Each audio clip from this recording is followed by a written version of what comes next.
Welcome back to the show. So much talent in this city. I love the fact that we get to highlight them here on the show.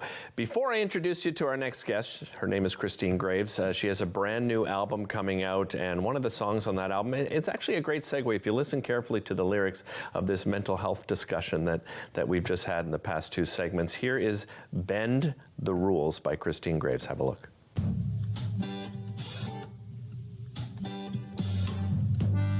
I was lying here, living my defeats, never expecting to press play and play it on repeat. If I could, I surely would grow wings for arms and fly far away. Why do birds stop their song at night but sing all day? God, let me bend the rules. God, let me bend the rules. Well, isn't that why you made them? We'll abide and then we break them, then we stop. Oh God, let me bend the rules. You'll have to go to the album release show to hear the rest of the song. Christine Graves joining me in studio. How are you, Christine? I'm very well, thank you. Great to have you here. Before we talk a little bit about your background, new album, just tell me a little bit about that song and the inspiration behind it. Yeah, that song is a mental health reference for when I was having a hard time in that absolute bottom, just stillness and not even really able to get out, and living the defeat was the line that came to me. And it's not an all dark song, like the doo-doo-doos make it a little bit happier, but I guess it's a time and age where we're acknowledging this kind of thing a lot more. And right. My old work probably had it in there, but maybe more couched and hidden. Well, and during the pandemic, you actually worked part-time as a frontline worker. What was that experience like? That must have affected you a great deal. Well, yes, I was in a hospital, so acute mental health care, and there were many facets to it. One, I was really grateful that I was getting up on those days and going somewhere. Right. That was a very different experience than a lot of people had during the pandemic. And you know, feeling useful, still questioning what's coming, what's going to happen. Everybody went through those questions for themselves because life had changed suddenly, and it's like a window opportunity. It got stressful over time, so I did go. My stress relief was to go into the studio. Yeah. And what's interesting too, you went in the, but this was like live off the floor, all of these recordings, right? Tell me about, the decision to do that. That's how I did my last release, which is quite a long time between the two, and it's the way that the studio works. Dave Graves loves to just capture the energy of someone performing rather than building it all up from layered tracks. So I like working that way. So when I was in the studio, it was just pure absorption in the moment and the making of the music, and then listening, and then building it up.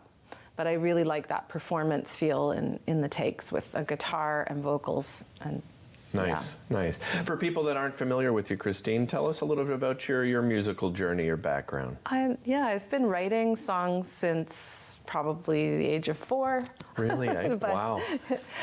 More recently than that, I started releasing independent music in ~95 in Ottawa, and this is the 5th release. I did have a long break between 2006. Any reason for that? Quite a few stacked on one another. Became a mother. Congratulations. would be one of the things that took life in a different direction. But before that I was touring Canada and the US and performing with a few other groups, and it was a really it was a great opportunity. Making music is one of the joys of life, for sure. We talked about the song Bend the Rules, but let's talk about the album itself. It's called Everyday Life. How would you describe the album to people? Yeah, it is a collection. And some of the songs come from before pandemic, when I started to write quite a bit more. I wrote and made music the whole time I wasn't releasing albums, but Right. It's not, I kept saying, it's not really an isolation album or a pandemic album, in the sense that I wasn't isolated. I got very creative in that time, and there's Right. definitely a number of cuts that came in even while I was in the studio. So it's a reflection of, I like the title, The Everyday Life. It's just emotive, not all down dark and down, emotive and up times in the last years where I've turned to the positivity and the glass half full, which I need. Yeah, agreed. Well, and I remember reading in the notes you saying this isn't an isolation album, but maybe there is one to come? That is, yes. Is that true? Very, very insightful. Yes, that could be what's coming out next. Well, doesn't really matter. It's art. You have your album release show coming up at Redbird. Yeah. By the way, the owner of Redbird's going to be joining us on the show on Thursday. What a great venue, right? I mean, really special place for artists. Yeah, Jeff opening that in the pandemic has been a very positive thing in that area. All the people that are going there, like throughout the day and night. Right. It's beyond a music venue, what he's doing there. What can people expect from your live show coming up? It's going to be, it's next Thursday, February 2nd. It's a whole band. The room is beautiful. If people haven't been there, it's really worth just taking in music there. And we'll be doing a couple of sets and selling CD copies, pre-selling vinyl copies, having a really good time and enjoying each other. I love it. Well, I look forward to your next album, which could be an isolation album. Maybe not. Really appreciate the time today. Thanks so much, Christine. Thanks Again, you can catch Christine at Redbird Thursday, February the 2nd. Listen, Christine described it perfectly. You're going to have a great time. So check it out. We'll be right back after this.